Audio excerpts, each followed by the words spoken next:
kind of weird to see you guys on a Saturday afternoon, man, but when House of Glory comes calling, we got to do our job, man. SmackDown last night. As you guys see, we may be heading towards Crown Jewel, but WWE is certainly full steam ahead with what their plans are for Survivor Series.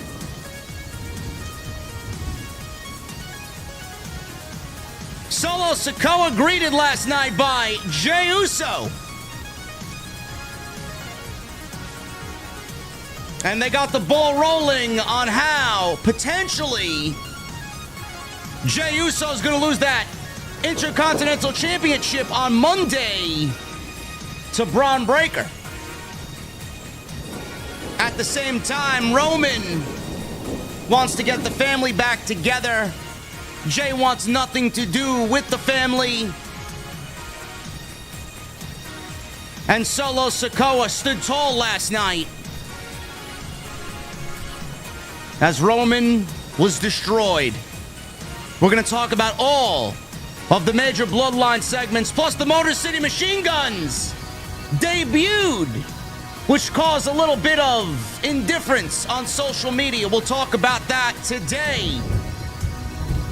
Ladies and gentlemen, it's happy hour, man. I'm opening the venue early this afternoon. Come on in and get your beverages, man. And when I get there, I want to know on this Saturday afternoon, what the fuck are you guys drinking? I'll see you over there.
Why has Triple H been so successful? Why is Triple H running WWE better than Vince McMahon and Bruce Pritchard on Monday and Friday night? Long-term booking.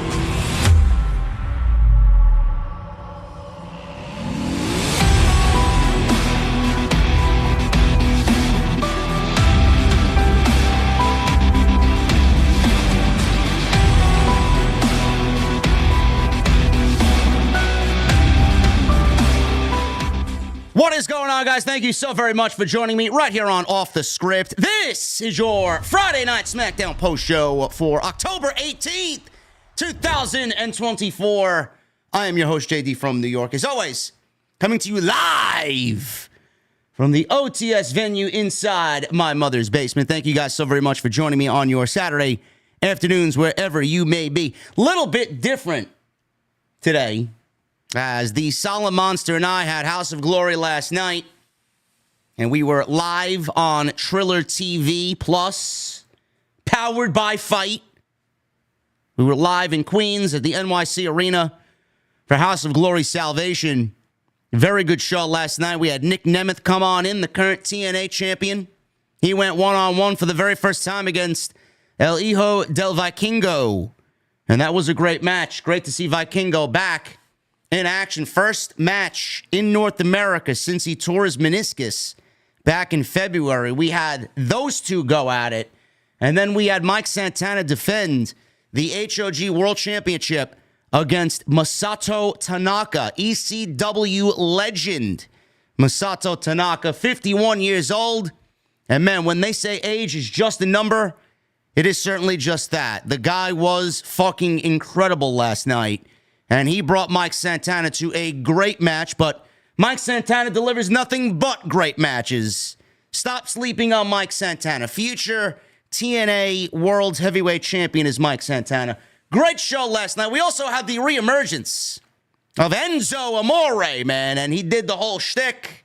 He's going by the name of Real One now, which I didn't even anticipate him on the show, man. I don't like to be filled in on anything before the show. But he was there last night. He wrestled Zilla Fatu, believe it or not, for the Crown Jewel Championship. And we announced Matt and Jeff Hardy, who basically are House of Glory family at this point. They will be a part of our final show on December 20th.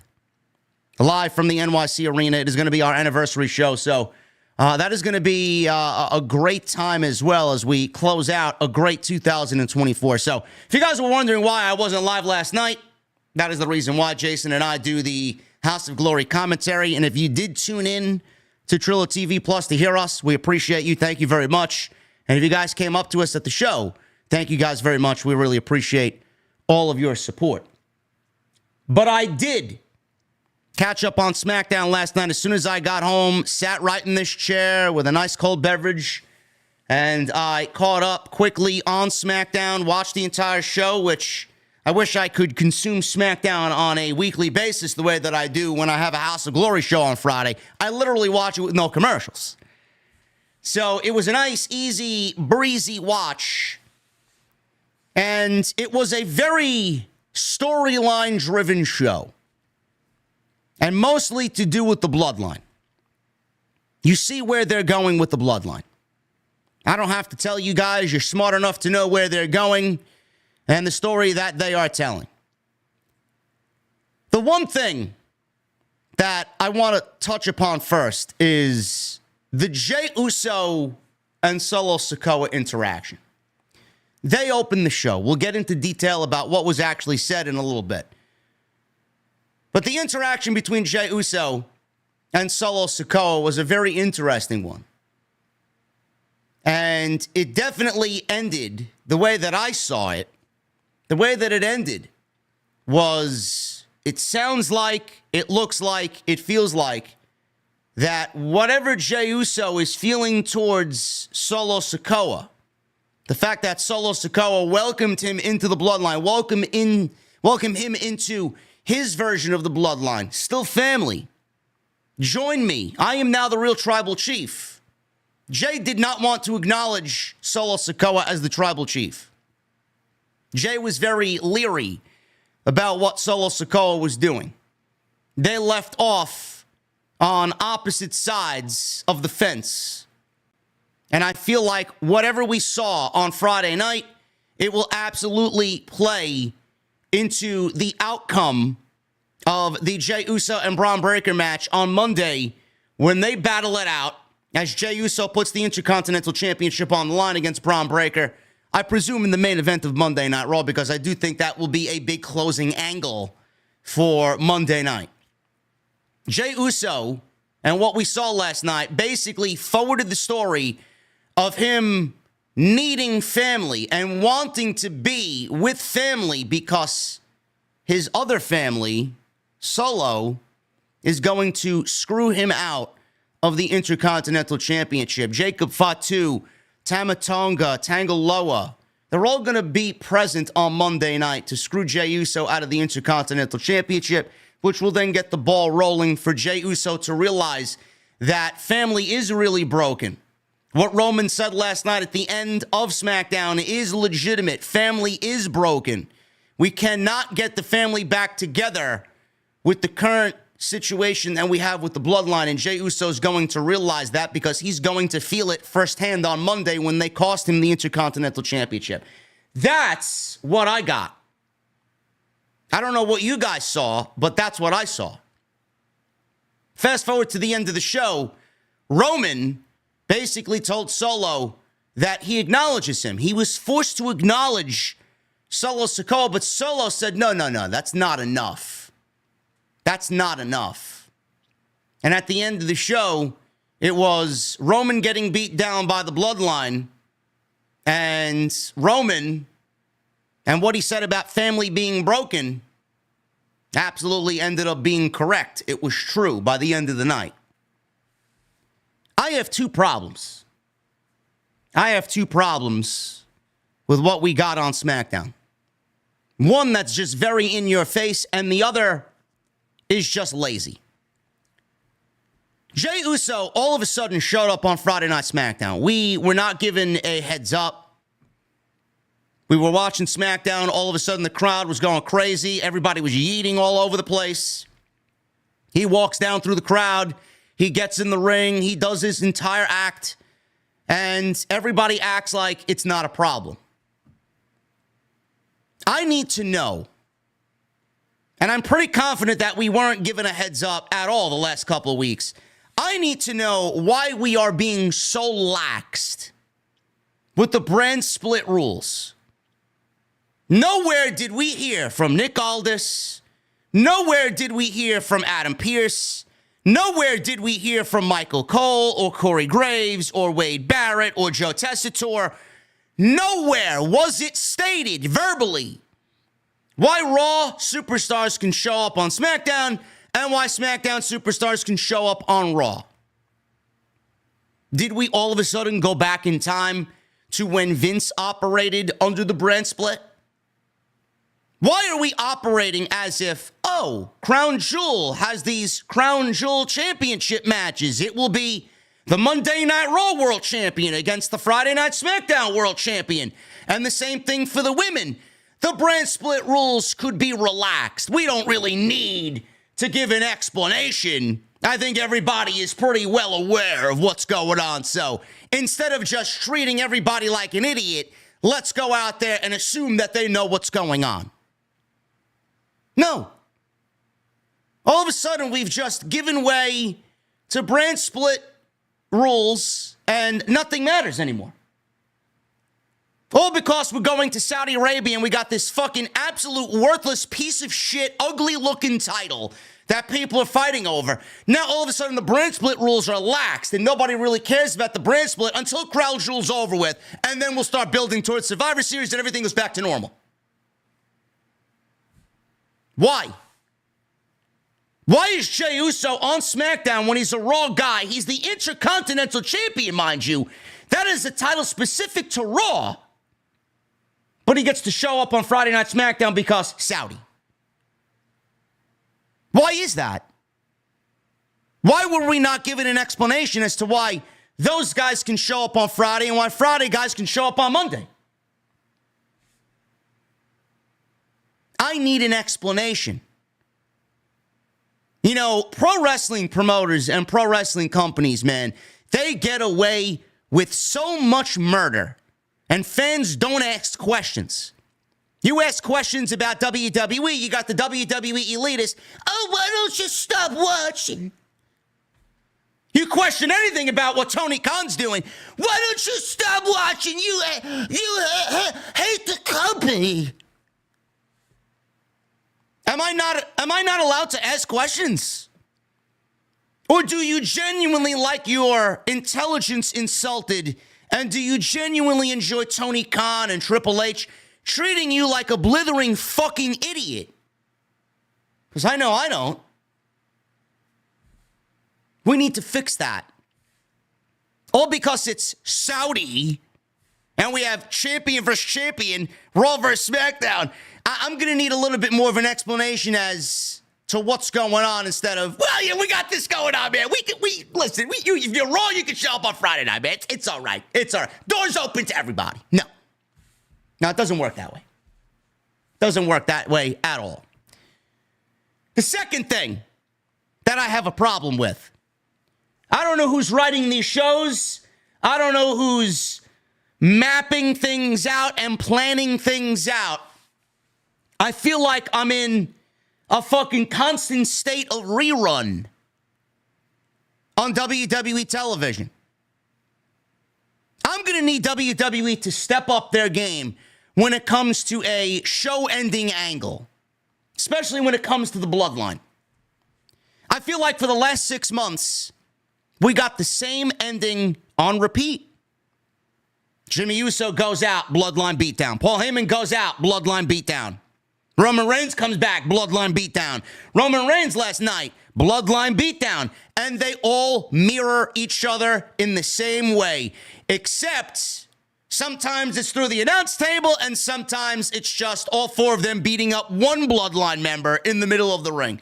Why is it that these shows end in such a predictable, same old shit type manner? Is that all that the Bloodline's capable of?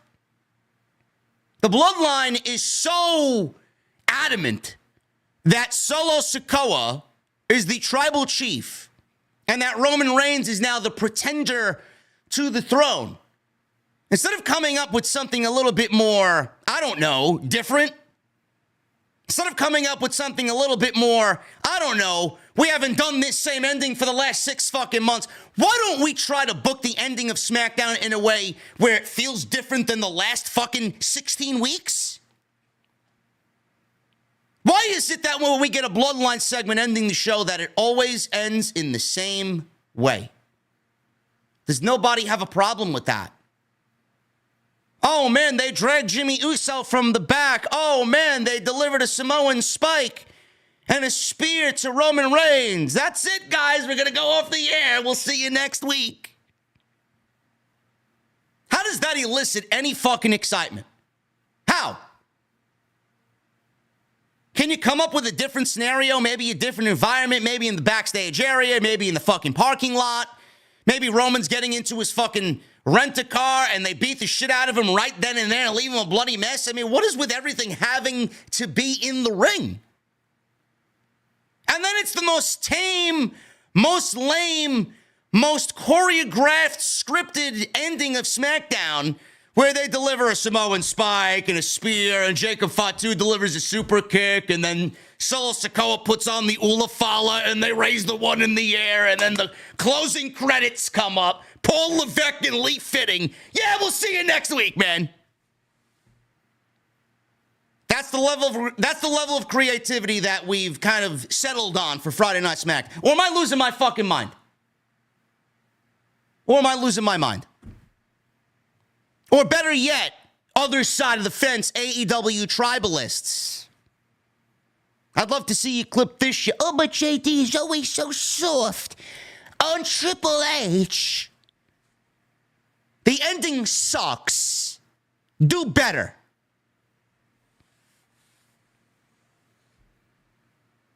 The Motor Cityy Machine Guns. They debuted last night. I'm so happy that they're here. I'm happy that they're on the main roster. I didn't really give a shit one way or another where they went. NXT, main roster, I didn't really care. But we all know the main roster tag team division needs a substantial amount of help. Motor Cityy Machine Guns are not going to change the way things are done. It's not going to make the division better overnight. The way that it needs to be, I should say, overnight. They definitely make the division better. But they fit like a glove last night. And if you don't know the Motor Cityy Machine Guns, you are quickly going to be in the know about what they do. You saw what they are capable of, and that is only the tip of the iceberg, man. That is nothing. And it is amazing how well they operate at their age. They are innovators. They are revolutionaries. They have influenced teams in the last 2 or 3 generations. I mean, they are fucking incredible at what they do. And I've had the very fortunate circumstance to call Motor Cityy Machine Gun matches in House of Glory, Alex Shelley matches in House of Glory. He's tremendous. Fucking great at what he does. Such a technical fucking savant is Alex Shelley. Chris Sabin as well. When they are together, man, they are absolutely untouchable. Great. But, and here's another but, I was live with Solid Monster before House of Glory last night, and obviously we have a lot of time to kill. We get there early enough. We get our notes together. We go over what's going to happen at the show. We're sitting at the commentary desk. We're on our phones, and we see the social media clip that WWE's X account posted on their Twitter feed, and we see Motor Cityy Machine Guns walking on into Nick Aldis' office, and they signed their WWE SmackDown contracts live on X. And we both look at each other. We legitimately looked at each other, and we were like, well, that's fucking lame. Seen a lot of people, a lot of discourse online. Oh, was JD going to complain about this? Of course I am, man. You fucking don't know who you are talking to, bro. You think that I'm okay with them coming out on X and signing their fucking contracts? No. No, I'm not. I thought that was fucking lame. And I thought WWE dropped the ball on that, to be quite honest with you. The one thing I don't really understand, and people really expose themselves on social media when they try and get into a discussion with me online. This is why I don't really answer anybody. And if you come off, and like, I am very quick with the block button, man. If you are a fucking idiot and you give me a half-assed fucking idiot answer, you're blocked. I don't need to deal with this shit. I would rather just not look at the stupidity and just get rid of it forever. Don't care. I've had people the last 3 days tell me, well, where's the vignettes, man? Last night, oh, I didn't see any vignettes for the Motor Cityy Machine Guns. Is JD from New York gonna complain about that, man? The fuck you talking about? They've played vignettes for the last 3 fucking weeks. Where were you? You may be an AEW dumbass, but man, if you didn't watch the show, please tell me you didn't watch the show, because you just expose yourself when you say something like that, because they've played vignettes for the last 2 weeks. We all knew that they were coming in. The last vignette that we were shown, it actually said Motor Cityy Machine Guns in the fucking vignette. But don't spoil their debut on X. If you wanted them to be a big deal, then don't debut them on X. I felt like that was treating them as less than. See, WWE's got this thing about it. Sometimes they treat their fans stupid, and sometimes they treat their fans as if they know everything, and they don't really need so much of an explanation. I don't really understand this logic. AEW fans, they feel like, oh, we don't really need much of an explanation. Just watch the show.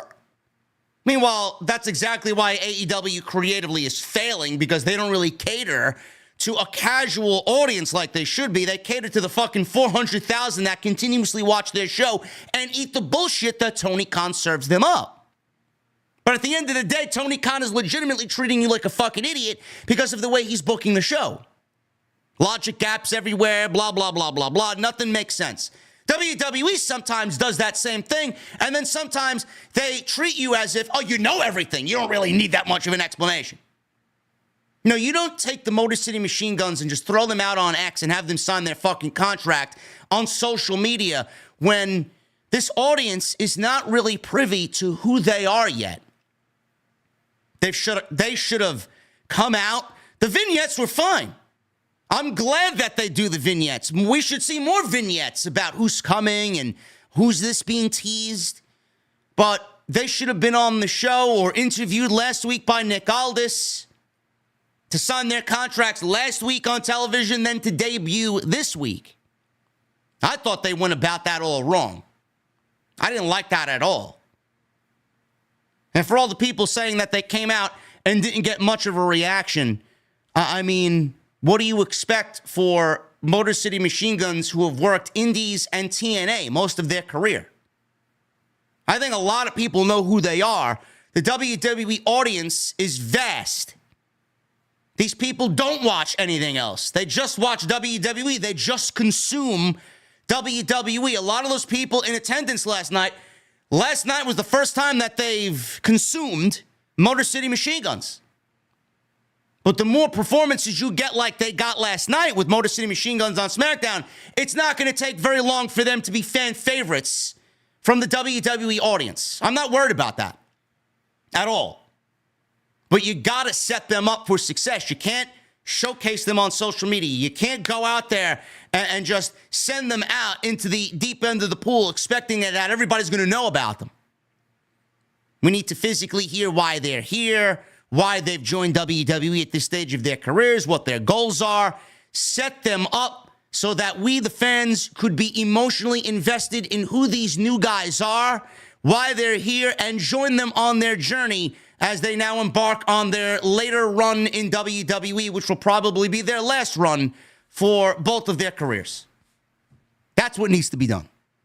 The fact that they've debuted them on X before we saw them on SmackDown kind of, to me, was a head scratcher.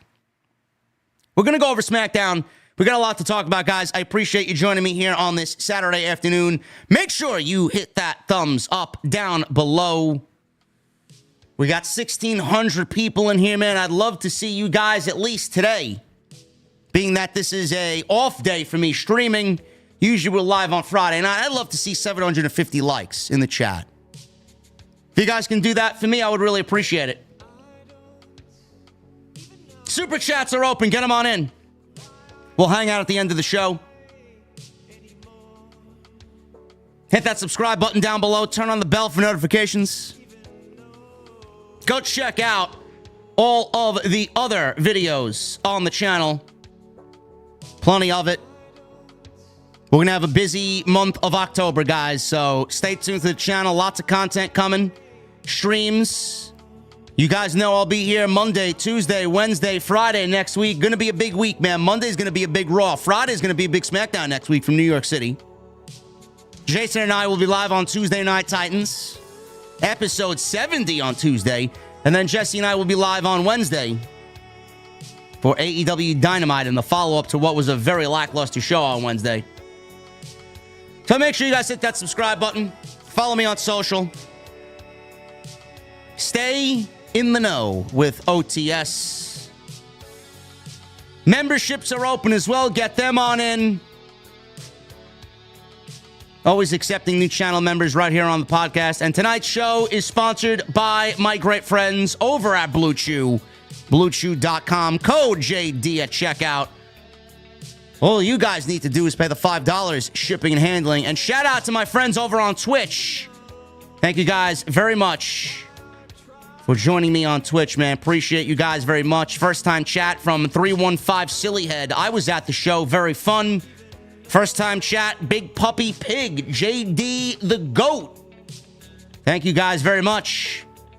And shout out to all my Twitch peoples consuming the content over on the Purple Snake. Let's get into this SmackDown show, man. We'll start off with the top of the show with the Bloodline. We got Solo Sikoa out there. And he's flanked by the rest of his bloodline. Tama Tonga, Tangaloa, and Jacob Fatu. They made their way to the ring. Corey Graves was the lead commentator tonight, or last night, I should say. Wade Barrett was the color. Michael Cole took a rare night off. Corey Graves says that he was on assignment doing something else. What that assignment is, nobody knows. So I'm sure he'll be back next week when they are in New York City. Solo sucks chant rang out. He told the fans to get used to seeing him because they're looking at the present and the future. He said he created a bigger and stronger family and a bigger and stronger bloodline. He said Roman Reigns can't do anything about it, nor can Jimmy. He said Jey didn't want anything to do with it either. Fans chanted yeet. Solo said no yeet. He said the beatdowns will continue to happen to Reigns unless he comes down to the ring by the end of the night and acknowledges Solo Sikoa. All of a sudden, Jey Uso's music hit. Jey came through the crowd. Everybody was excited to see Jey because nobody really anticipated him. Again, like I said in the open of this show, I would really appreciate WWE let us know why we have Raw superstars randomly showing up on Friday Night SmackDown. And please don't tell me, oh, it's because of Saudi. No. Now, we need an explanation as to why doors are open to Monday Night Raw superstars, and as soon as Crown Jewel is over, those doors are closed. I don't want to assume. I need you to tell me. I'm not stupid. So everybody's going crazy over Jey. Came through the crowd. He's slapping hands with the fans. He's yeeting all over the place.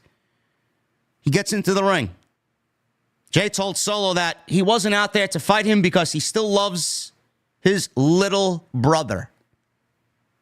Jey threw his sunglasses to the ground. He said Roman and Jimmy aren't there yet. So he came out here to talk to Solo one-on-one. He told him to think about what he's doing to the family and think about what he's doing to the bloodline. Jey says nobody has more issues with Roman than he does. Jey is very angry at Roman. And he told that to Solo. He said he left the family to be his own man. He says he went to Raw and became the Intercontinental Champion. Jey told Solo respect is earned, not taken. He says if he wants to end Roman's power, then do it. But don't divide the family while you do it. Solo asked Jey if he's done wasting his time. He says he's not trying to divide the family. He's trying to unite the family. He told him to stop calling him little brother as well. I am your tribal chief now. He says he has room for him and Roman in his bloodline, but he has to acknowledge Solo as the tribal chief. He told him not to follow Jimmy's footsteps. Are you in or are you out? So that was basically a line drawn by Solo Sikoa. You're either with us or you're against us. And if you are not with us, then there will be consequences. Jey asked if he really was trying to unite the bloodline. Are you really trying to unite the bloodline? If so, why did you get these three guys? Why did you get them? Why did you go get Tama? Why did you go get Tangaloa? Why did you get Jacob? He looked at Fatu and said, and if he keeps staring at me like that, I'm going to knock your ass out. Even more fuel to the fire about what's happening on Monday. You don't think Jacob Fatu's going to go out there and seek some revenge? Cost Jey the Intercontinental Championship? Certainly sounds like that to me. Fatu looked at him and continued to look at him. Solo put his arm up to block Fatu. Jey said next time he sees him, it will be different. Oh, yeah, it will be different. Jey is going to look a lot different, a lot lighter without that Intercontinental Championship. He threw the mic down, left the ring, and Jey, with what he said to Solo, everybody wondered what he meant by that. This was a great opening segment and started the ball rolling on how we're going to get into Survivor Series and into War Games. Very straightforward, very easy to understand. Solo Sikoa laid down the demands. Stop calling me little brother. I'm your tribal chief now. Jey says, you can't take what is not earned. You didn't earn this spot. If you want to take care of Roman, take care of Roman. But stop dividing the family. There's a lot of back and forth here. But the line at the end of this was drawn. Solo says, acknowledge me. Jey won't acknowledge him. Jey will not acknowledge him. The line has been drawn. You're either with us or against us. Jey was certainly against them. He did not acknowledge Solo Sikoa. He clearly is against what's going on here. He clearly thinks Solo is dividing the family. He doesn't like those three guys because they're renegade outlaws. There's a reason why they did not bring them in the first place. They see what Solo's doing. Solo knew what he was doing. This is not family. The family nucleus is not there. He went out to get the outcasts of the family, the ones that have been cast away. All of this wrapped up into one big ball. You think Solo's going to take this lightly? He took out Roman. He took out Jimmy. You don't think Jey is next? All three guys will not acknowledge him. All three guys are defiant against Solo. Yet Solo is the one with all the power. We will see Jacob, Tamatonga, Tangaloa, and Solo Sikoa on Monday Night Raw as they cost Jey Uso the Intercontinental Championship against Braun Breaker on Monday night in the main event. That will lead Jey Uso to finally understand that something needs to be done here. He understands what Roman and Jimmy are now fighting for. A family divided. This is not uniting the family. It's making the family worse. Roman wants to understand that what he did is not really best for the family nucleus. He understands that everybody is their own man now. Roman also needs to understand that without family, he wouldn't have acquired the wealth, the titles, the power. They all shared in that. Now they're all separate entities. Roman needs, and part of the story will be Roman needs to understand that he needs to swallow his pride, put that ego aside for a little bit, and understand that Jimmy's family, without Jimmy, he wouldn't have got half of what he got. The other half, that was thanks to Jey. But they've all gone on and became their own men now. He sees that. Roman even told Jey in the show tonight, I'm proud of you. Jey didn't want to hear anything about that. This is all going to lead to them coming together. First, we got to get that title off of Jey Uso so Jey Uso has a reason to want to join Roman and Jimmy. Because at that point, when Solo takes everything away from Jey and what he's worked for, because he didn't want to join the Bloodline, that's when the ball really starts to speed up. But clearly, we're going into War Games here. The original War Games concept was Roman, Jimmy, Jey, and the honorary Uso. Sammy, I'm sure, is going to get involved. Sammy ain't doing much of anything. Sammy's not in anything at all. And I do think that when all is said and done, Jey may be still hesitant. Maybe Jimmy goes to Sammy. Maybe Jimmy goes to Sammy to talk to Jey. Maybe Sammy joins Jey in the Bloodline beatdown on Monday. Maybe he gets his ass handed to him too. It's going to be very interesting to see how it plays out. Now, I know a lot of hesitation comes from, is there enough time to tell this story going into Survivor Series? We have about 5 weeks. That's 5 weeks of television. 5 weeks of television, theoretically, if you think about it, is enough time to tell this story. 5 weeks over the course of the, I would say, we had last week, we have this week, and we have the next 2 weeks. So we have 5 weeks now. With the next 2 weeks before we get into Crown Jewel, WWE could double dip and operate on both shows. So not only do we have 5 weeks to tell the story of Jey reuniting with the Bloodline, we also have Raw, because Bloodline, SmackDown can appear on Raw, and Raw could appear on SmackDown. So they got more time to tell this story than they normally do. Would I love to see this play out over a longer stretch? Sure. But WWE wanted Jey alone on Raw to become his own man.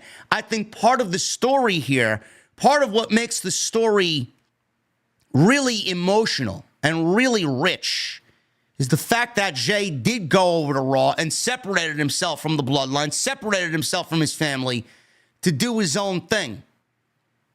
The bigger star that Jey became on his own, he's going to take that to the Bloodline now, and it's going to feel bigger because of the bigger star that he is. He's not as big as Roman, obviously, but he's one of the biggest baby faces in the entire company. WWE certainly has more than enough time to tell this story. When that moment happens, when Jey unites with Roman and Jimmy and Sammy gets involved and he is acknowledged once again. I do think that it's going to be an emotional moment. It's going to be a great moment, a great feel-good moment. And then we'll be off to the races with Bloodline. OG Bloodline versus Solo's Bloodline inside War Games. And there you go. That whole show is sold. I do think that WWE is going to do right by this. I know some people are worried about it not being enough time. I think it'll be enough time for sure. And yes, we have Paul Heyman. I do think that we'll see Paul Heyman come back into the fold. They're waiting for all the other pieces to join the puzzle. Paul Heyman will certainly get involved before War Games. Street Profits. Angelo Dawkins, Montez Ford against DIY, Johnny Gargano and Tommaso Ciampa. And pretty deadly, Elton Prince and Kit Wilson. This is a triple threat number one contenders match. Apparently, this is some sort of mini tournament that's happening on Friday Night SmackDown for the WWE Tag Team titles. Now, I don't know what this means. I don't know if this is simply for the SmackDown Tag Team titles or if this is something that is going to also play into the Raw vs. SmackDown theme for Crown Jewel. I don't know. I'm assuming that we're going to get one of these teams that wins this tournament to go up against the Tag Team Champions, a.k.a. the Bloodline, at Crown Jewel. Lots of action here. This was pretty cool. 9 minutes. The ending was something to keep an eye out for. Street Profits was the only team that got a televised entrance. Pretty Deadly and DIY did not get a TV entrance. Ciampa, Ford, and Prince started the match. So one member of each team is in the ring at the same time. Prince retreated to the outside. Ciampa and Ford took the first 30 seconds of the match. Prince thought he had a chance to get some offense and kind of tempted Ciampa to the outside. Wilson took out Ciampa. Things broke down. Big dives. Montez Ford leapt from the top towards Ciampa, and Ciampa hit Ford with a knee right to the face. Got a 2 count out of the big knee. Pretty Deadly took control. Double team moves. Code breaker on Ciampa. They go for a 2 count. Pretty Deadly then posed in the middle of the ring. Montez Ford rolled up Prince during the pose. That earns him a quick 2 count. And then we go to a commercial break. We come back from the break. Ciampa hits an air raid crash on Elton Prince. Montez landed a frog splash on Ciampa. All 6 men trade moves. And Montez goes back up top. Prince cut Ford off, and Pretty Deadly went for a big move on Ford, but Dawkins came out of nowhere and hit a doomsday blockbuster on Elton Prince. DIY followed that up with Meet Them in the Middle on Kit Wilson. And then at this point, Montez Ford covered Prince and Ciampa covered Wilson. They got simultaneous pinfall wins. So the match ended when Ford covered Prince and Ciampa covered Wilson. The thing is, Jessica Carr, the referee, called the match in DIY's favor because after all of the confusion, it was Elton Prince who was not the legal man. It was Kit Wilson who was the legal man. And Ciampa pinned the legal man. So DIY was ruled the winner of this match, and they go on to advance in this mini tournament to wrestle the winner of the other triple threat match that we got tonight. It was A-Town Down Under, Los Garza, and Motor Cityy Machine Guns. So DIY is in the finals of this tag team title tournament. I actually liked the way this match ended. I like this little back and forth we're seeing between DIY and the Street Profits. I don't know where it's going to go, but I don't know if it's going to lead to a Street Profits heel turn or if it's going to give them a little bit more edge. You know, I'd love to see.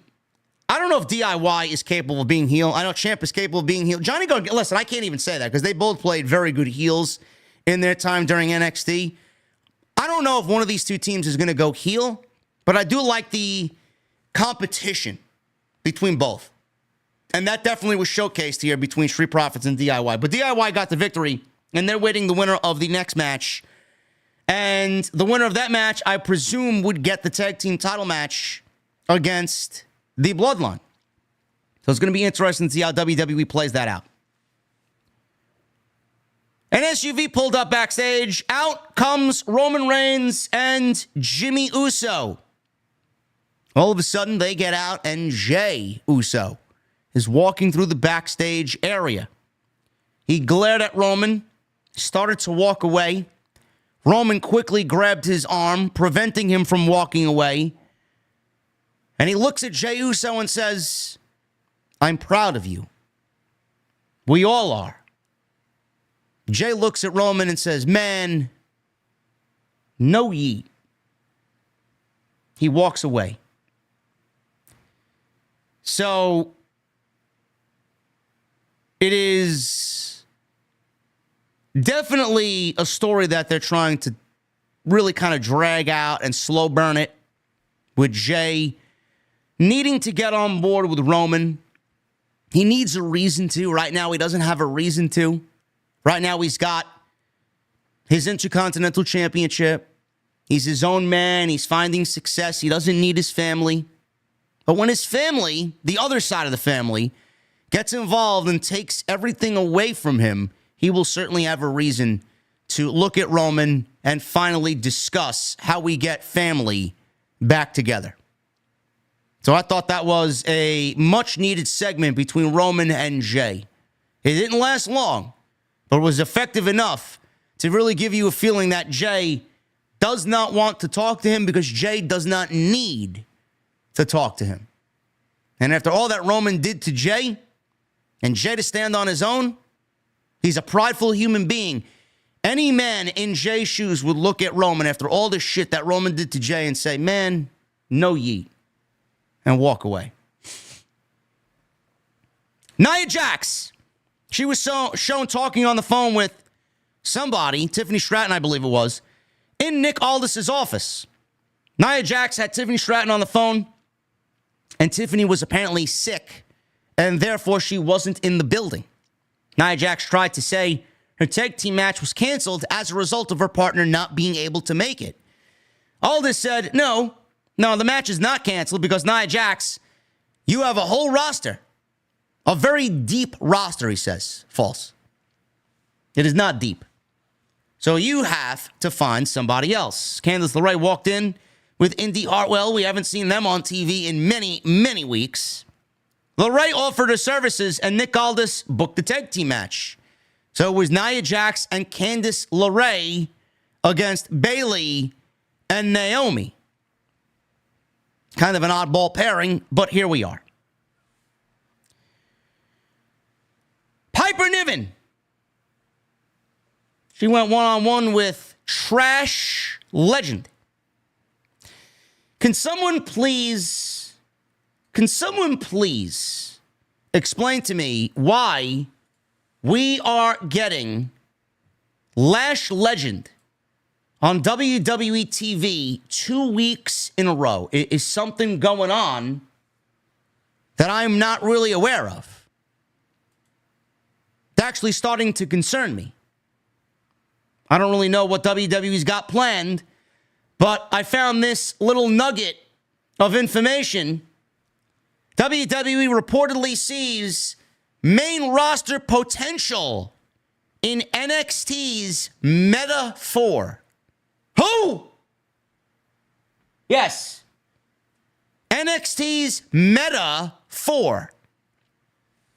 Jakara Jackson and Lash Legend made their main roster debuts last week on Friday Night SmackDown when they challenged Bianca Belair and Jade Cargill for the WWE Tag Team Championships. The match lasted 3 minutes and didn't really go anywhere. Lash and Jakara Jackson then appeared on Monday, costing Damage Control their own shot at the tag team titles. Now, according to Ibu of Wrestling Purists, this was on his Raw review, Lash Legend and Jakara Jackson are currently having a trial run on the main roster as WWE believes the whole Meta 4 faction has main roster upside. The trial run for Jackson and Legend also coincides with Noam Dar being close to being cleared for an in-ring return. Ibu says, They're giving them the opportunity to just evaluate them. People officially in WWE like the charisma that the two have, the two ladies. Specifically, Lash Legend. Noam Dar is close to being cleared, and WWE thinks that Meta-4 have main roster upside. And they're giving them a bit of a trial run. That's the Meta Girls in this case, because the thinking in the company is, of course, Noam Dar is a main roster level wrestler. Can the ladies hang on the main roster and look professional? And if they can, we'll just keep them up here. Otherwise, that's fine. We got a cool evaluation of them. They'll take some more time to reinstate the Meta-4 on NXT for a little bit, and then we'll cycle back to this around draft season, if not later next year. That's kind of the situation with that. Now, Meta-4 is Noam Dar, Lash Legend, Jakar Jackson, and Oro Menza.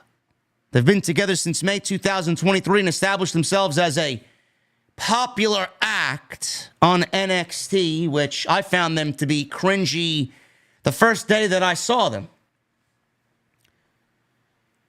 I don't really understand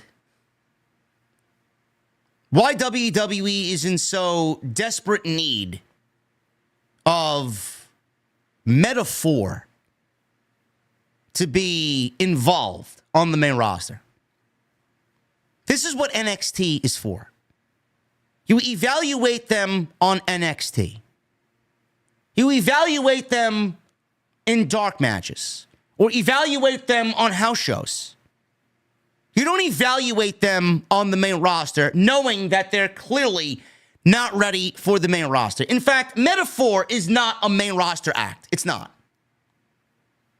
Meta-4 looks like the main roster act that Bruce Pritchard and Vince McMahon would call up to ultimately fire in 6 weeks.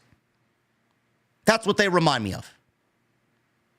The whole act is cringy. It does not fit the main roster at all. It is an NXT 2.0 created gimmick / stable that did not shed any of the NXT 2.0 garbage that comes along with it. Lash Legend is cringy. Jakar Jackson is green as fucking grass. Noam Dar is the only one in that group that's capable of having a decent wrestling match. The overall vibe of the group is just NXT 2.0 shit. And the farther we could stay away from that, the better. We don't need that shit polluting and poisoning the main roster. But WWE's got this thing where they are so focused on creating tag teams in the women's division that the only option that they have is Lash Legend and Jakar Jackson. Why do we need to put so much stock in the women's tag team titles? WWE had no problem eliminating the NXT women's tag team titles from the entire existence of the program. But here we are still fighting a losing battle every single week. With the NXT women's tag team titles gone, why can't we do the same thing with the women's tag team titles on the main roster? Does anybody genuinely think that Bianca Belair and Jade Cargill are doing anything with those women's tag team titles? Zero. Jade has not advanced anywhere past what she did in AEW. She's still basically the same Jade Cargill in AEW that we see in WWE, only with a flashier entrance. She's even got the same fucking theme music. Nothing has changed. Absolutely zero has changed about Jade Cargill. Bianca Belair, honestly, is knocked down several rungs off the women's ladder, and she's got to carry the load because whatever Jade is not doing, Bianca needs to carry tenfold. Bianca is less than because of Jade Cargill. You're asking this woman, who's one of the most decorated women in the entire company, one of the best in-ring performers that the company has as far as that division is concerned, you're asking her to guide Jade Cargill, and from a fan who watches the show weekly, who sees no upside in Jade, no growth in Jade, why are we doing Bianca so dirty? Now, let's keep the tag team titles on them because they look good on Jade and Bianca. Meanwhile, the titles still hold zero value You're bringing up Jakara Jackson and Lash Legend now, who can't go past 3 fucking minutes in a match. How is that showcasing them? And how is that making the division better? And how is that making the titles mean anything? You think because we got Jade and Bianca, the Unholy Union, Metaphor, Casey Catanzaro and Kaden Carter, and whoever else you want to put, the EO and Kyrie, whoever else you want as a tag team, you think that building the tag team division with all these women, who most of which should be singles performers, you think that building the tag team division is better than putting these women in stories and matches that matter, and maybe we create a singles championship for all these women to fight over? Piper Niven, Chelsea Green as a tag team. Like, what are we doing here, bro? Stop trying so hard with women that clearly aren't ready. Stop trying so hard for an NXT 2.0 gimmick that will go nowhere and die a miserable death on the main roster. Just like Pretty Deadly is fucking channel-changing TV.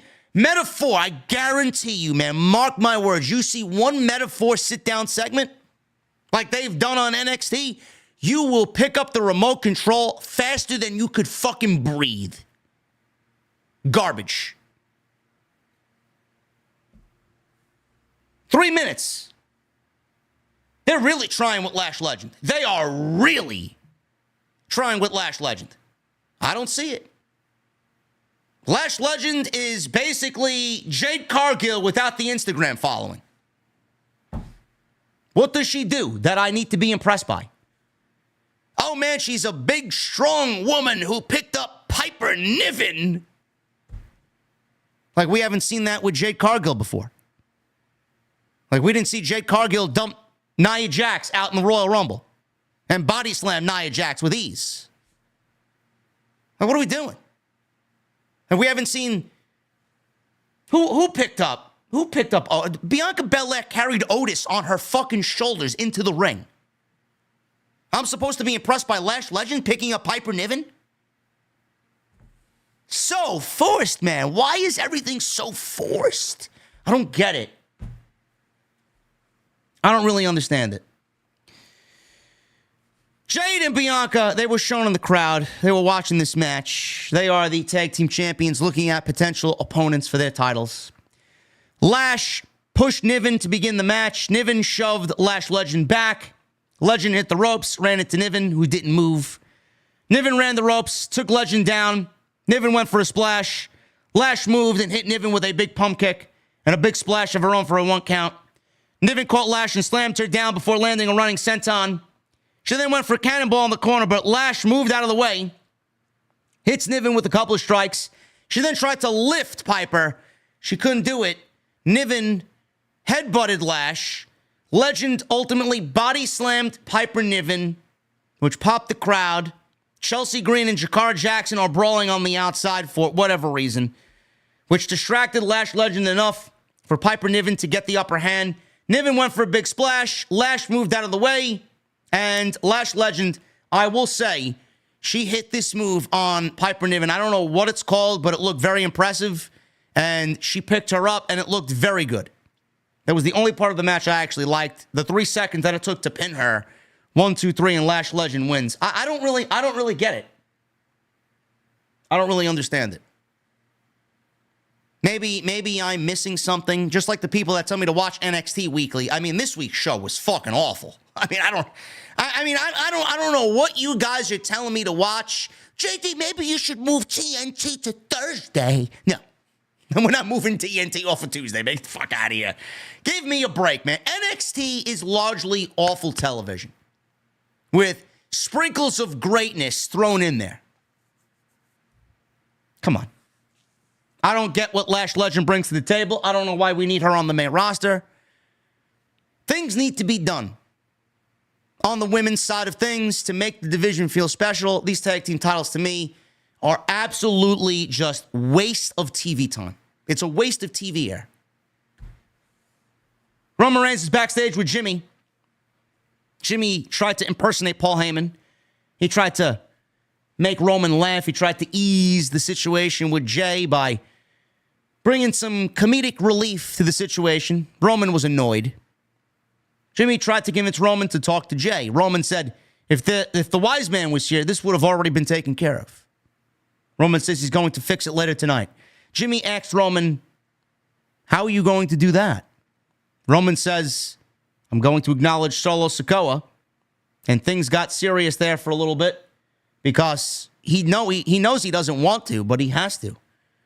Roman is now resorting to last-ditch situations.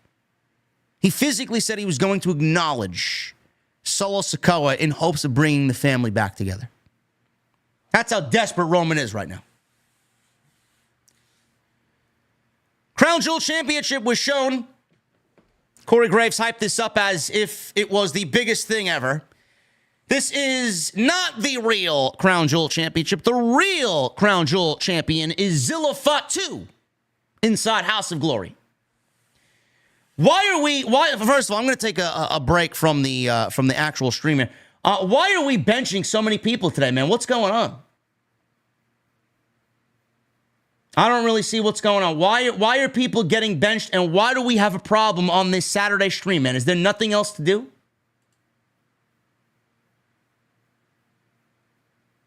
I don't understand why people are in this stream today talking shit. Like, what is the problem? Why do we have... Oh, we got people defending Jade. Oh, that's the problem. Jade sucks. Black Train 7920, bro. Get the fuck out, bro. Your girl sucks. I'm sorry. She's got more success on Instagram than she does as a professional wrestler. She's only using professional wrestling as a means to get into Hollywood and bump up her social media statistics and give herself a reason to look good in the mirror when she posts selfies for all these thirsty fucking absolute virgin geeks online, man. Give me the fuck... Get this guy out of here. Fucking ridiculous, man. Jade brings absolutely nothing to the women's division. Nothing. Oh, JD, who would you rather see? Who do you think is the bigger star, Jade Cargill or Io Shirai or Io Sky? I'm taking Io 10 times out of 10.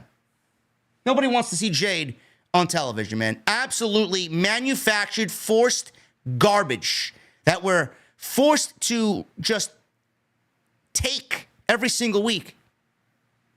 Nobody wants to see it. Awful.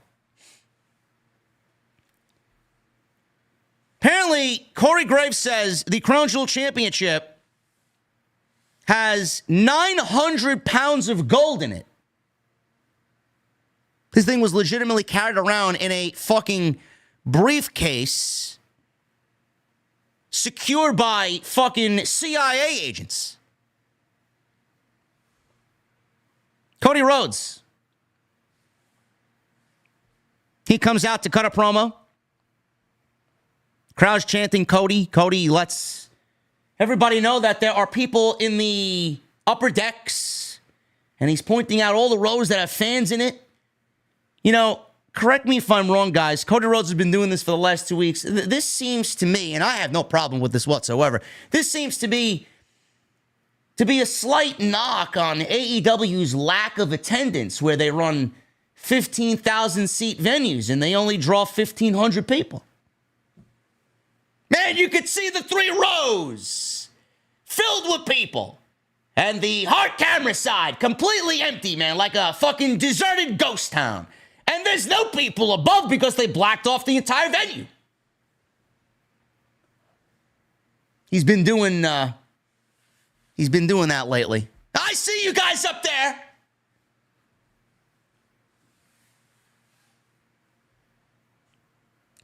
Cody noted how someone told him the next one doesn't look like the last one when it comes to who leads the company. Cody said about the Crown Jewel Championship, this isn't about the next one or the last one, it's about the first one. Cody then referenced Harley Race, Ric Flair, Nick Bockwinkel, Goldberg, and Stone Cold Steve Austin. Cody says that at the end of Crown Jewel, there will be a definitive Crown Jewel champion. I'm telling you this right now. Nobody who's watching this show gives a shit about the Crown Jewel Championship and who's going to be the first Crown Jewel champion. Nobody. WWE has allowed the Saudi government to dictate how these shows take place, how and where these shows take place, and it ruins the fans' enjoyment of the show for at least a good 3 to 4 weeks. Stories non-existent going into the show. None of it really matters. None of it is important. None of it comes off as important. How am I supposed to invest my time in Cody and Gunther, normally two of the best that the company has? How am I supposed to emotionally invest in both of these guys and what they're doing when they're wrestling for a title that will be there and gone by the time the moment is over?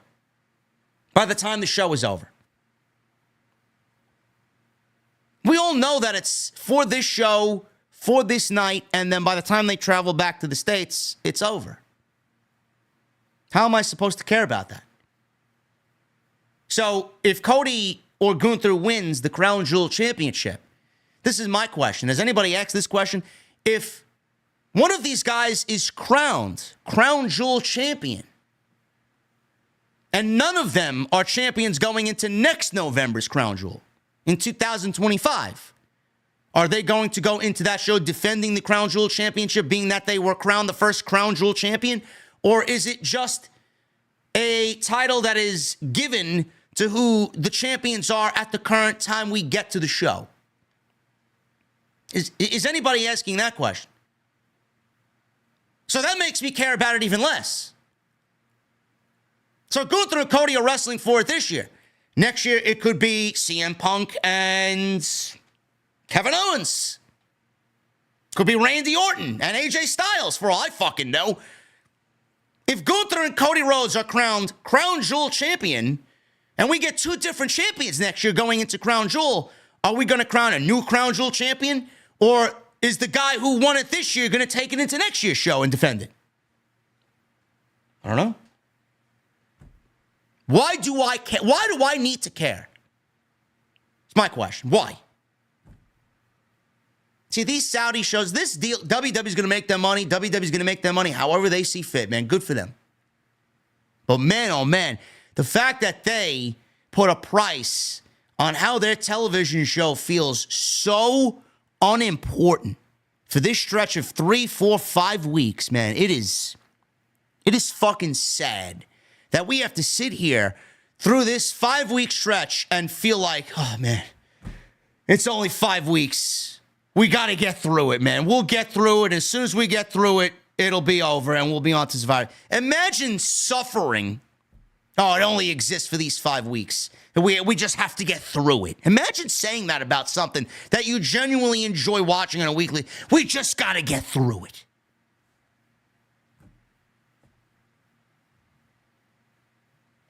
I don't know, man. I can't get behind that. I can't.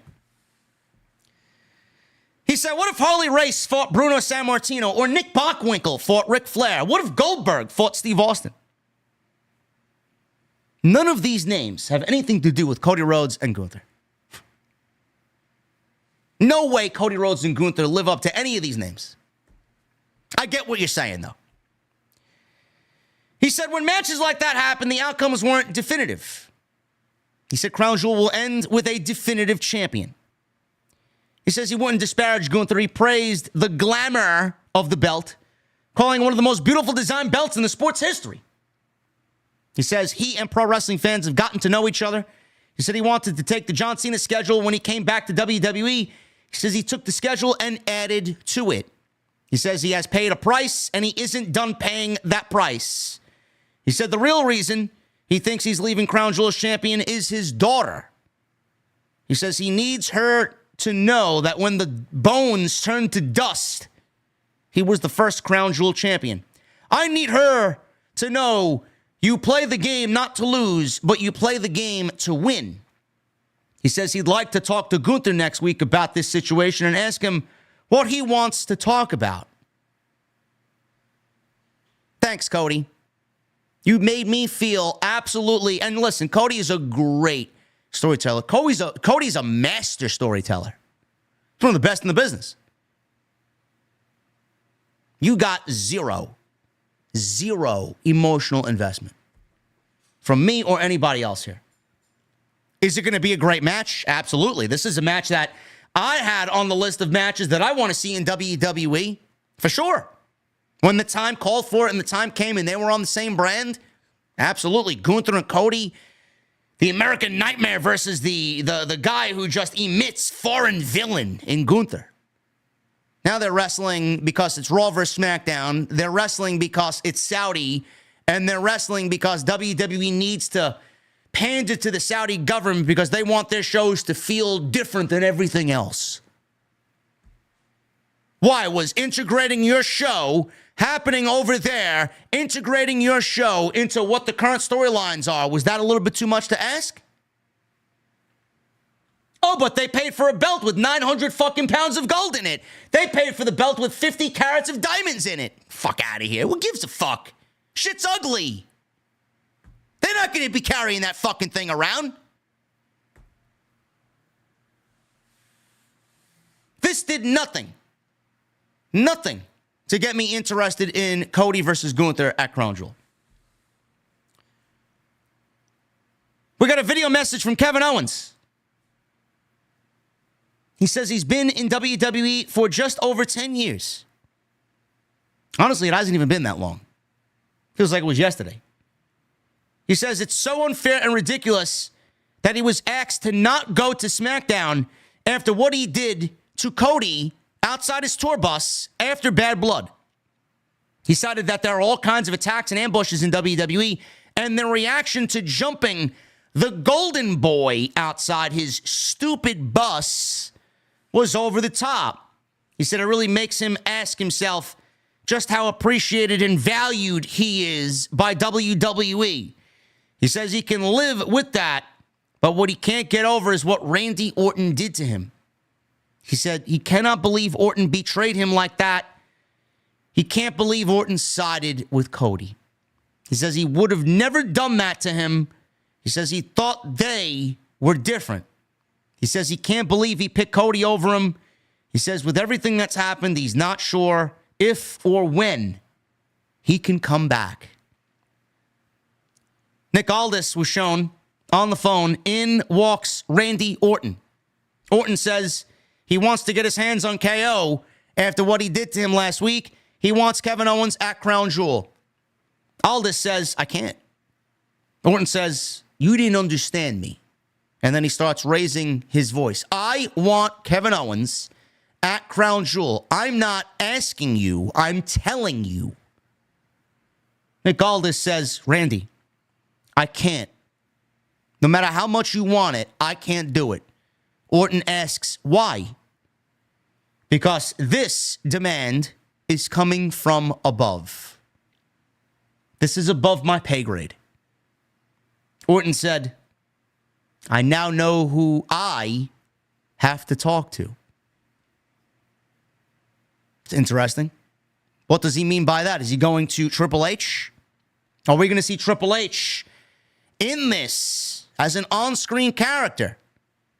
Is Randy Orton going to go to Paul Levesque and say, hey, Paul, listen, I want Kevin Owens? And Triple H is going to tell him, I can't make that match. It's above my pay grade. You know, it's amazing how we've asked for SmackDown to have something that is unpredictable. Because everything on SmackDown has been overly predictable. Cody's title run's been predictable. There's not really anything story related to Cody outside of the Bloodline stuff, of course. But that kind of gotten stale. And that's really gone nowhere. But man, this, to me, I'm more interested in this than the Bloodline stuff. Like, we know where the Bloodline stuff is going. I'm more interested in this because I don't know where the fuck this is going. I don't know who's turning heel. I don't know who's against who. I don't know who he's alluding to. But the one thing that I thought of when I listened to Kevin Owens says he had demands for Nick Aldis and SmackDown management. Now, Randy Orton wants Kevin Owens at a match for Crown Jewel. I don't know what you guys thought about this, but are they taking Kevin Owens' contract status? There was a report a few months ago that Kevin Owens has a contract coming up in January and that he's going to be a free agent. Then there was a report as of this week where WWE, according to WrestleVotes, has re-signed Kevin Owens, or if they have re-signed Kevin Owens, they're keeping it very quiet. They're operating under a handshake agreement, and that he is definitely staying with the WWE over the course of the next, I would say, 5 years. He's going to retire in WWE. Are they taking Kevin Owens' contract status, which right now is kind of blurry, nobody really knows about? Free agent? Is he a free agent or not? Did he sign a contract or not? Are they taking that and bringing it to television, creating this illusion that he doesn't want to be there anymore, creating this illusion that his contract's coming up and he's going to walk away? I don't know. On one hand, I'd love to see that. On the other hand, I'd love to see Randy Orton and Kevin Owens at Crown Jewel. I'd love to see how all this plays out as it pertains to Kevin Owens and Randy Orton, who turns heel. Is Randy Orton turning heel? I don't know. Are they in cahoots? I don't know. Is Kevin Owens going heel and Randy Orton staying babyface? For now, I don't know. But a lot of this hinders on what Cody's doing at WrestleMania. The Rock is absolutely going to be at WrestleMania, and The Rock will absolutely be involved with Cody Rhodes at WrestleMania. So it looks like they may not be taking the Randy Orton heel turn that everybody wants to see and doing it just yet. It looks like they may keep Kevin Owens and Randy Orton feuding and prolong it and take it so that it stretches itself out to where maybe they are what the plan is for WrestleMania. Because they could do it at Crown Jewel. They could do it at Survivor Series. They could do it at Saturday Night's Main Event. They could do it at the Royal Rumble. It looks like they may be taking Kevin Owens' storyline and stretching it and taking his contract situation and making it into a storyline on television so that they may stretch it and get KO and Randy at WrestleMania. I don't know. We'll see what happens, man, but I'm excited to see where this goes. I think that's probably the one thing I'm most interested in on Friday Night SmackDown. Motor Cityy Machine Guns. Alex Shelley and Chris Sabin make their debut against A-Town Down Under, Grayson Waller and Austin Theory, and Los Garza, Angel and Berto. Now, this was supposed to be a standard 2-on-2 tag team match. It was supposed to be Machine Guns versus Los Garza. Somewhere along the week, in the last 7 days, WWE opted to make this tag team title number one contenders tournament. And the Motor Cityy Machine Guns are now in this tag team title tournament. So, they debut in a different way than what was originally planned. But like I said, I did not like the way WWE debuted Alex Shelley and Chris Sabin. They threw them out there on social media, and I feel like they kind of just treated them as everybody else. That's the way I feel about it. I feel like they dropped the ball on Motor Cityy Machine Guns. They did not get a great reaction. I heard it. I mean, it was a reaction, but it wasn't like, oh my God, the Machine Guns are here, man. I'm so excited. It wasn't anything like that. They got a little bit of a reaction. Listen, it's not a DIY reaction. Would they have gotten a better reaction in AEW? Probably. Because that audience knows them more than the WWE audience, which is why WWE, when they bring in someone like this, has to operate a different way. AEW has the fortunate situation where they could take anybody. TNA, fucking whoever from the indies, ex-WWE guys, and have them show up on their TV, and they're going to get a great reaction no matter what because their fans know those types of guys. WWE's audience does not. So they need to treat them a little bit different. They need to take a little bit of a different stance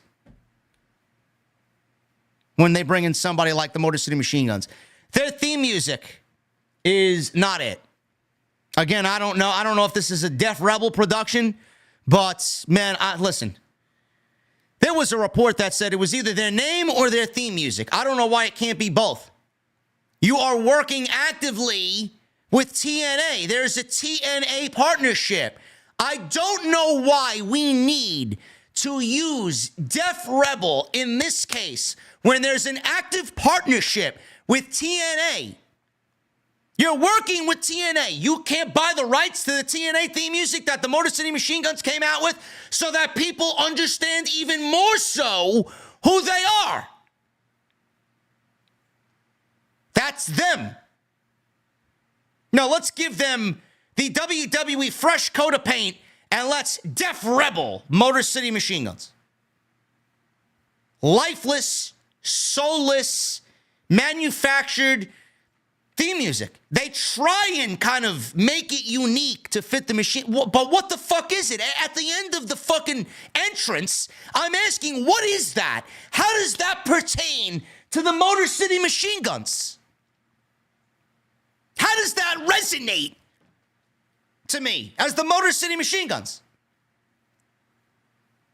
This is why I don't really understand why we're still using... Get rid of them. Cut them. What an embarrassment. This is so far gone from the days of whoever was making NXT theme music, CFO Money. I mean, they just got it. They got it. They looked at everybody and said, banger. Rhea Ripley, Sami Zayn, Bobby Roode, Finn Balor, Samoa Joe, Shinsuke Nakamura, Io Shirai, Shayna Baszler. What are we doing here, bro? What are we doing? No, instead we got role model. El Idolo. What do they do? El Idolo. I'll give Andrade's music credit. It's one of the more least offensive theme musics. I don't know, man. I don't get it. I don't really understand it. This match was good. I mean, it was a predictable match. I mean, I didn't really expect the Motor Cityy Machine Guns to lose their fucking debut match. So we got to a picture-in-picture break. Shelley went after Waller. Waller hit a forearm on Shelley and tagged in Theory. We got to a picture-in-picture break. Shelley comes back. Los Garza worked over Shelley. Waller tried to intervene, and Angel and Berto hit dueling moonsaults on the outside, which looked great. Waller took care of Los Garza on the outside. Waller set up for a rolling move. Shelley countered, took out A-Town down. Angel hopped back into the picture, and Los Garza took control. Berto and Theory battled it out. Sabin took a blunt tag from Shelley, and the Guns instantly had the upper hand quickly. Shelley and Sabin hit the splash neckbreaker finish on Berto for the win. They get the victory in their debut, and they wrestle DIY next week on Friday Night SmackDown from New York, man. That is going to be a fucking banger. Remember the last time that DIY said that they were going to have an NXT banger with the Street Profits? What did they do? It was an NXT banger. Can you imagine the Machine Guns and DIY next week if they are given the foundation to go out there and just fucking paint? Imagine that. 2 weeks in, we're getting DIY and the Motor Cityy Machine Guns.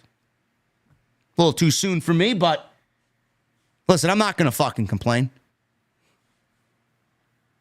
Byron Saxton interviewed Carmelo Hayes and Andrade backstage. Immediately, Andrade and Carmelo Hayes brawled. Something was said here. I don't know what had happened. It looked like Andrade took Melo's chain and started taunting him with his chain. And then they started brawling, and things got out of hand. We got these two getting pulled apart. And their Game 7, best of 7 match is happening next week with LA Knight as the special guest referee.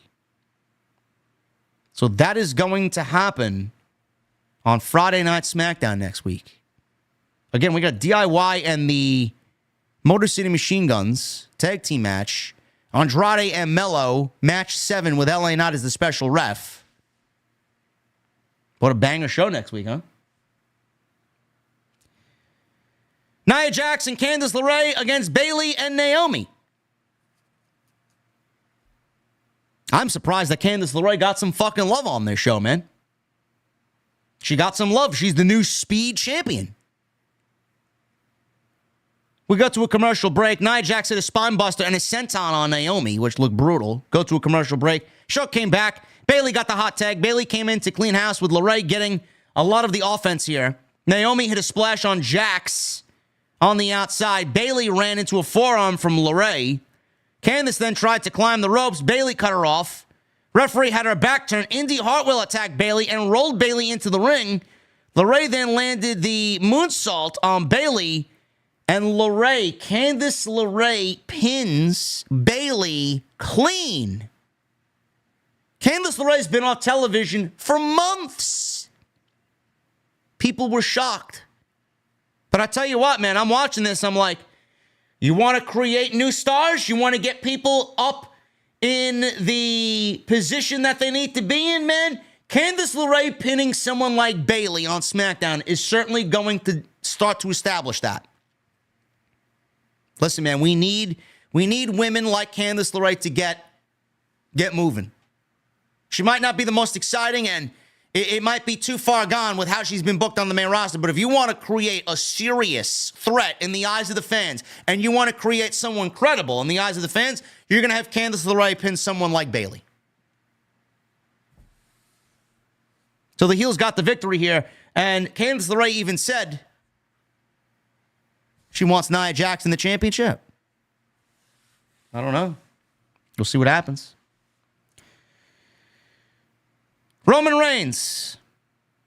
Roman Reigns comes out, and this is the final segment of the show. He makes his entrance. He stands in the middle of the ring. He's about to acknowledge Solo Sikoa. He asked the fans to maybe, for the last time, acknowledge me. Solo then marched out to the ring with the Ulafala around his neck, and obviously he was not alone. Solo and Reigns circled each other in the ring. Solo's music faded. Reigns looks at Solo and told him he's heard that he told Jey that the bloodline and the family are stronger now than ever. Reigns says he doesn't see anything that indicates they are better off now. If anything, we are divided and broken. He says they stand there divided now after all they've been through earlier in the year. He says he told his father he could fix it. He says he wants them back in charge and paydays from the heavens. And he wants the titles and all the abundance that comes along with it. Tell me what I have to do to fix this, says Roman. Solo laughed. He says, it's an easy fix. All you have to do is acknowledge me. Fans chanted OTC at Roman. Roman said, I acknowledge you. Does that make you feel better? Solo says, it's not good enough because I need you to acknowledge me as the tribal chief or else. Reigns yelled, or what? Solo said Reigns never changed, so he will never change either. He snapped his fingers. Tama Tonga, Tangaloa, and Jacob Fatu dragged Jimmy Uso out from the back. Obviously, they beat him up before they dragged him out there. Lifeless was Jimmy Uso. Reigns attacked Solo, threw him out of the ring, and then he started to fend off the rest of the bloodline one by one. He gave Solo a Superman punch. He charged at him. Reigns took the Ulafala. He actually had possession of the Ulafala, but when he picked it up, the bloodline attacked him, and they stood over him and beat him down as the bloodline beat up Reigns. Big suplex from Jacob Fatu. All four bloodline members were yelling at Roman and set up Roman for the Samoan spike, which Solo then delivered. Solo then talked shit to the crowd, hit another Samoan spike on Roman, and for the second week in a row, the bloodline stood tall over Roman Reigns as SmackDown comes to a very predictable end. We're going to need to start ending these shows a little bit different than everything else that we've seen so far on Friday Night SmackDown. I don't get why we need to get the same fucking ending every single week. Oh, but it's different this week, JD. They dragged Jimmy Uso out there, and he was beat up too. Like, I get it. I mean, it's easy to follow. Roman says, I acknowledge you. Are you happy? In a very just off-putting way. Like, yeah, I'll do it. He doesn't mean it. He knows he doesn't mean it. Everybody knows that Roman said it in a way that he doesn't mean it. I'm going to need more than that from you, says Solo. Acknowledge me as your tribal chief. Or what? Or else. So then they bring Jimmy out. He gets beat up. Roman gets beat up. Goodbye. It's over. So clearly the Bloodline's in control. WWE is needing to make the Bloodline look powerful while the OG Bloodline is weak. They're not together. There's no family unity there yet. So clearly Solo's Bloodline's going to look superior. The story is getting Roman's Bloodline on equal level with the Solo version of the Bloodline. They took out Jimmy. They took out Roman. They're going to target Jey on Monday. That's what's going to really spawn them coming back together magnetically. It's like two magnets coming together. They're going to take that title away from Jey Uso on Monday. Jey's going to have a reason to now join Roman, listen to Roman, and talk to Roman. We got to do this. We got to bring this family back together. This can't be happening. But man, the way the show ended, it's the same fucking show. It's the same ending every fucking week. Can we get something a little bit different? I don't know how fans out there, oh, that's a great ending. It's like the same fucking ending you've seen the last 6 months. We've seen it with Randy. We've seen it with Owens. We've seen it with Riddle. We've seen it with Cody. We've seen it with Paul Heyman. Now we're seeing it with Jimmy. Now we're seeing it with Roman. I'm sure they'll do the same thing to Jey Uso on Raw. Come on, man. Is there no creativity here? Anyway. That's your SmackDown post-show, guys. Thank you very much for hanging out with me on this Saturday afternoon. We're going to get through these super chats. I appreciate you guys very much, man. Thank you for the super chat love. Follow me on social media at JD from NY206, Twitter, Instagram, TikTok, and Cameo. Hit that subscribe button down below. Turn on the bell for all notifications. Make sure you follow me wherever I am on social media, at JD from NY206, Twitter, Instagram, TikTok, and Cameo. Hit that subscribe button like I said. We are on our way to 164,000 subscribers. Go check out all the other content on the channel. There's plenty of it. And tonight's sponsor, we are proudly sponsored by my great friends over at Blue Chew. Let me tell you something, man. The way SmackDown ended, that's SmackDown that's not on Blue Chew. It's the same shit every week. Unexciting, uneventful, unenthusiastic, same old shit.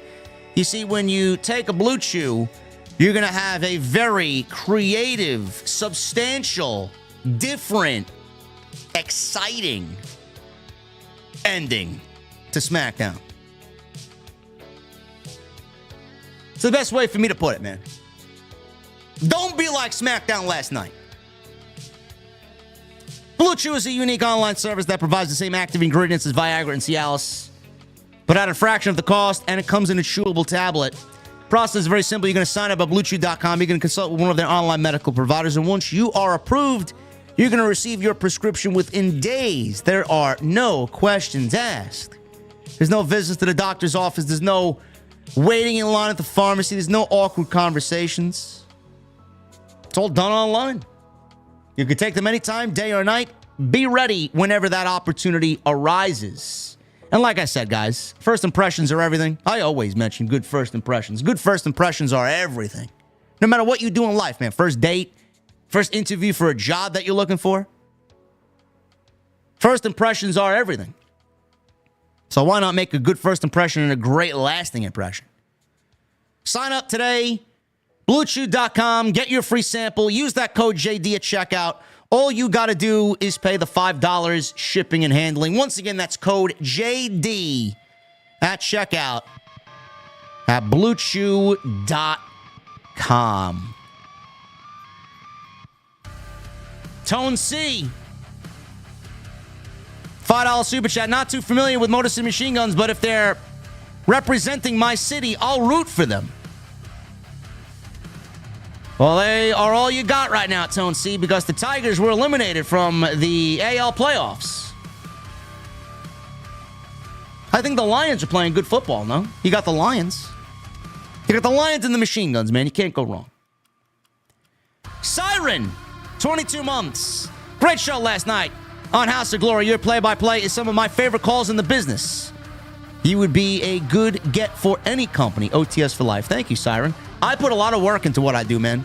A lot of prep. It's not easy. Appreciate that, brother. Thank you for 22 months. Gabriel Boss. Roman faced Brock at WrestleMania and SummerSlam as champ.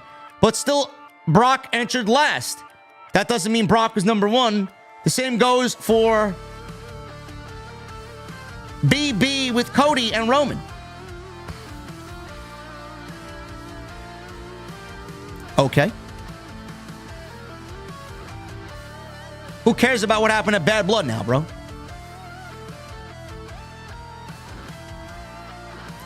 Chris Leon with a 28 months. Bloodline will interfere and cost Jey the IC title on Raw. Yes, they will.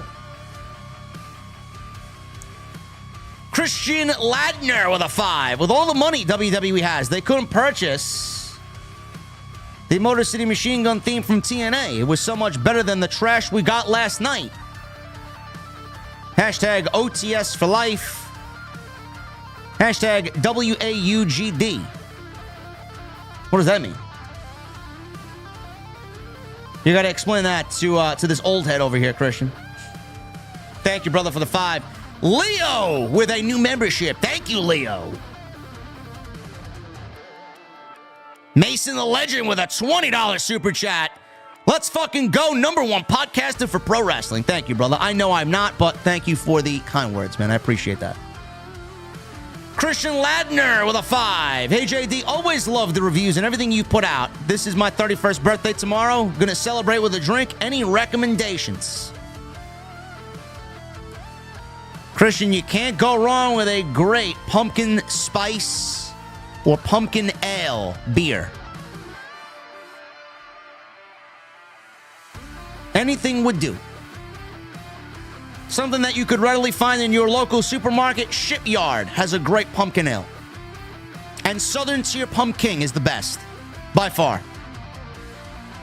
Pacifist with a $5 super chat. Mets are still in this thing. Keep hope alive, JD. Man, it's going to be tough. For you guys to win 2 in LA, bro, it is going to be tough. Looks like the Yankees are about just in. But it is going to be tough for the Mets to get in, man. The Pacifist with a 5. The Mets are still in this thing. Thank you, brother. Ryan Winchester with a new membership. Ryan, thank you, brother. Apex Calibre with a 199. Mets and Yankees pulling through. Man, it's not over yet. The Mets are still alive, but barely. Realist in the room. How you doing? 199. It's not WWE. It's Triple H. Not Bruce. Not Vince. What? Who mentioned anything about Bruce and Vince? The fuck are you talking about? Average Gamer 710 with a super chat. Hello, JD. I've been a fan for 6 years. Your podcast took me through the hardest times of my life. Crown Jewel will be my first live WWE PLE. It's disheartening you think it's propaganda. I hope it's good. It is propaganda. WWE took a massive paycheck to put on shows in a country that they don't have to put shows on, and now the shows are being manipulated and orchestrated by the people running the government. Of course it's propaganda. But what is WWE going to do? Mason with a $4.99. I see the vision for SmackDown, and it's to redo the tag team division. I hope so. I hope so. Best in the world, Matt, with a 1 month.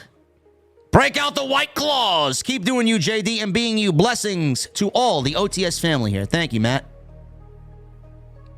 Coil Phoenix with 35 months. Thank you, JD, for what you said about the machine guns. I knew I could count on you to point out the obvious as always. Much love to you and the OTS family. Thank you, Coiled.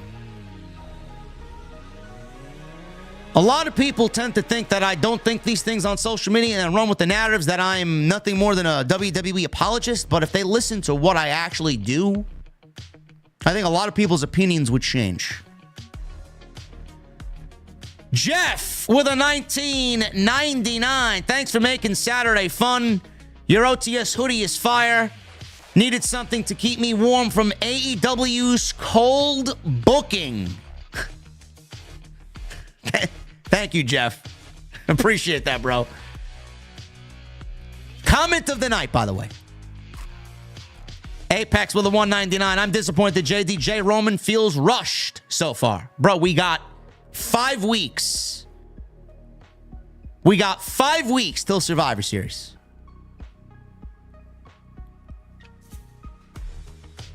Apex with a 199. SBJ says Raw length on Netflix still being settled. It's going to be anywhere between 2 and 3 hours, for sure. Joshua Taylor with a 199. What's up, JD? You interested in a Bianca heel turn? Yes, I am.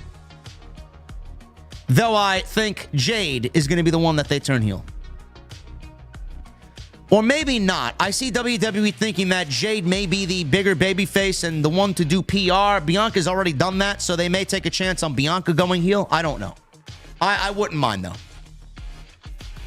Apex with the 199. JD, you see Taker Batista fans arguing over Trump on X. I don't care. I don't meddle in the politics. What I find funny is that how people now will discredit everything The Undertaker has done in his 30-year career because he's supporting Donald Trump, which that I don't appreciate. Doesn't matter who his political affiliation is. You can't take away that he is the greatest character in the history of pro wrestling. Just leave it at that. Joshua Taylor, 499. JD, if you were booking this Bloodline Civil War, how would you do it from start to finish? Brother, I'd be here all night if I answered that fucking question.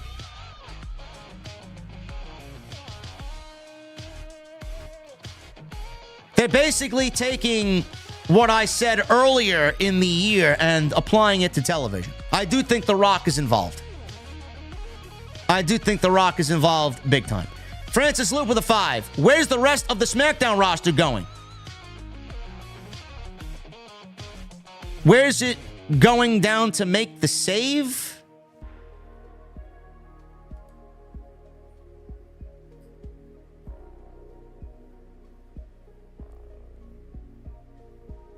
Why did I lose Francis Loop? Where's the rest of the SmackDown roster going down to make the save? AEW at least sent their mid-carders down to the ring at the end of Wrestle Dream.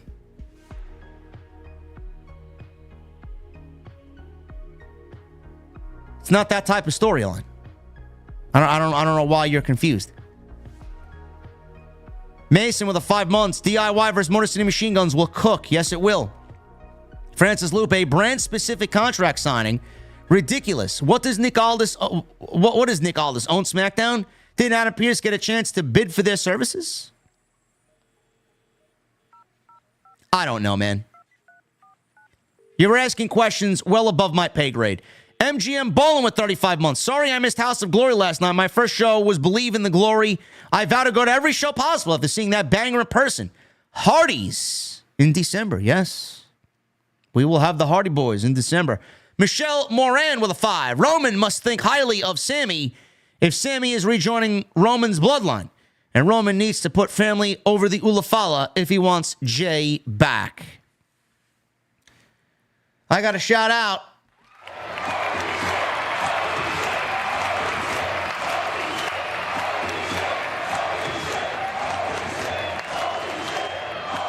Dovey with a $100 super chat. Thank you, Dovey. Dovey coming in big with the $100 bomb. Hey, JD, thanks for the Saturday stream. I was able to watch you on my TV while doing Saturday cleaning. OTS family, have a good rest of your Saturday. OTS for life. It's off to Costco for me here in the Detroit area. Another shout out.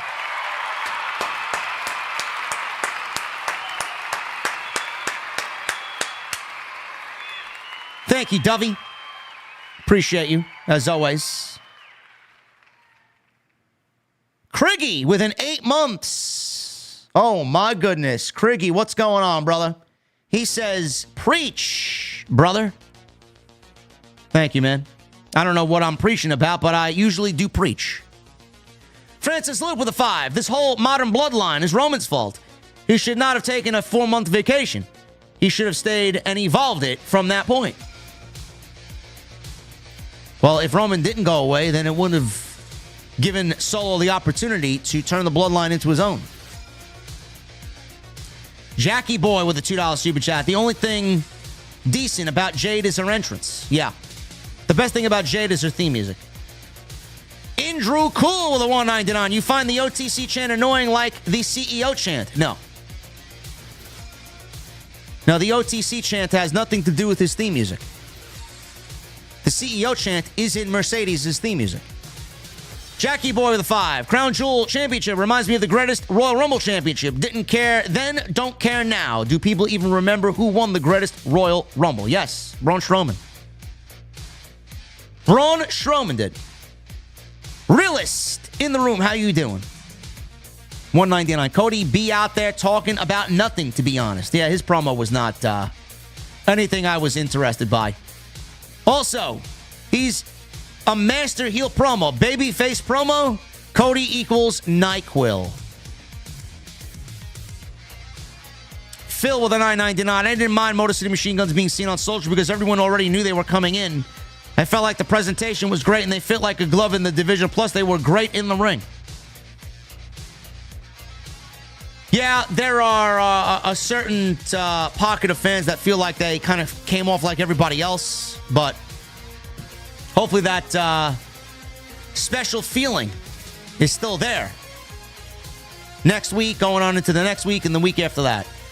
Furious Nation with 36 months. What's up, JD? I know it's been a while, but I hope you're doing well, man. Welcome to WWE Motor Cityy Machine Guns. They kind of given me the Paul London, Brian Kendrick vibes. No, that's reserved for Axiom and Nathan Frazier. Francis Loop. So the women's tag team titles are bringing Bianca and Jade down just like they brought down Sasha and Bayley. Yeah, they were dead. They were dead as soon as they were created. JD, my question to you would be, how do you present Zilla Fatu if he ever steps foot in the WWE, says Ali with a 499. Ali, Zilla has had 1 year of pro wrestling, bro. I don't think we'll be seeing him in WWE anytime soon. And if he does go to WWE, he needs to go to NXT. Alex from Phoenix with a 999. I think after the Bloodline feud at War Games is over with, Zayn and Jey shouldn't be all good and friendly with Roman. It wouldn't make sense after all that Roman has put them through, in my opinion. Well, that's how the story is going to get to an emotional level. It's going to be interesting to see how it plays out because WWE is very well aware of that, I'm sure. Whoever's in charge of this, Roman, Paul Heyman, Triple H, they will carefully construct this storyline to where it does make sense. I think they're very well aware of that. David Thiering with a $10 super chat. Hey, JD, thumbs up. Job on Hog last night. The banter between you, Salamonster, and Doc for me was hilarious. Mike Santana continues to be a legit badass. Hashtag OTS for life. Mike Santana is a fucking beast. Clone Force with a 499. Rock and Usos will be hurt when Rock turns on Roman, and when it's revealed that he is the one who's calling the shots, that turn will be massive. Yeah, I think The Rock is the ringleader here for the new bloodline. I think he is definitely in charge of Solo's bloodline for sure. Furious Nation with a 499. Also, JD, really enjoyed your Dynamite review from Wednesday. You and Jesse spoke nothing but truth. We always do, bro. We always do. Apex. Yankees should give Stanton a raise. He saved the game. I didn't watch last night's game. I missed last night's game because obviously I was at House of Glory. The Samoan Watchman with a 499. Sharing some love from Cali. Can I bet a Charlotte robot birthday shout out? Had a bloodline faction, I would make you my honorary oos.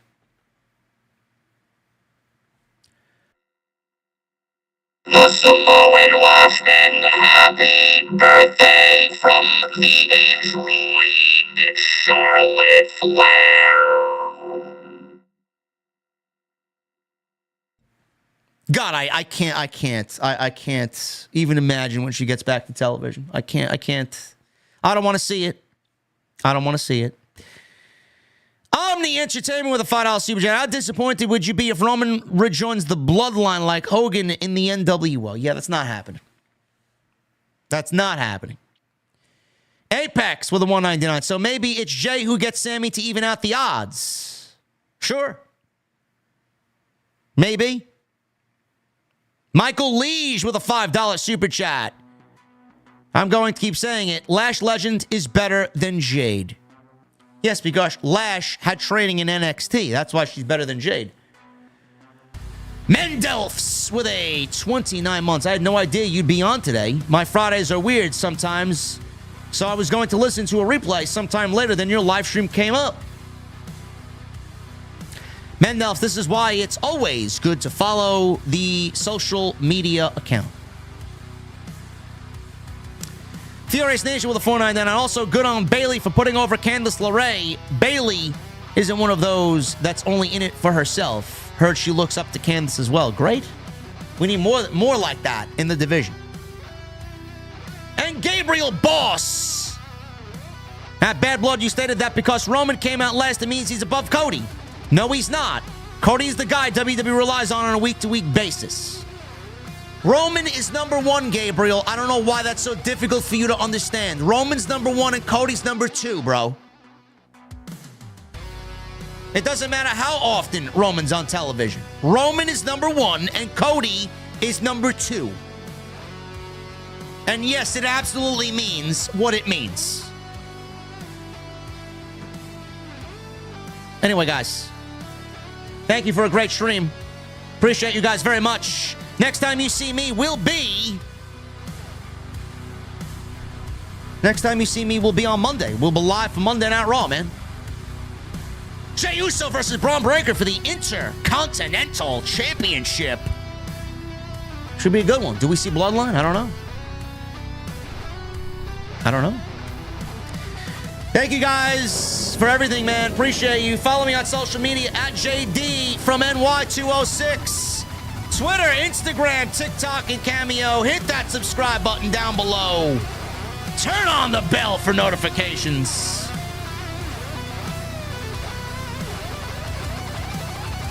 Go check out all the other content on the channel. Everything you need is right there. Like I said, we'll be back on Monday for Monday Night Raw. Go check out the extras, all the other live streams. Hit that thumbs up. Strive for 1,000 likes on tonight's stream. And leave me a comment, man. Let me know what you think of all the top stories tonight coming out of SmackDown. I love to hear you guys' opinions. I love to read them after the fact and see what people are feeling. But thank you guys very much, man. I will see you back on Monday Night Raw.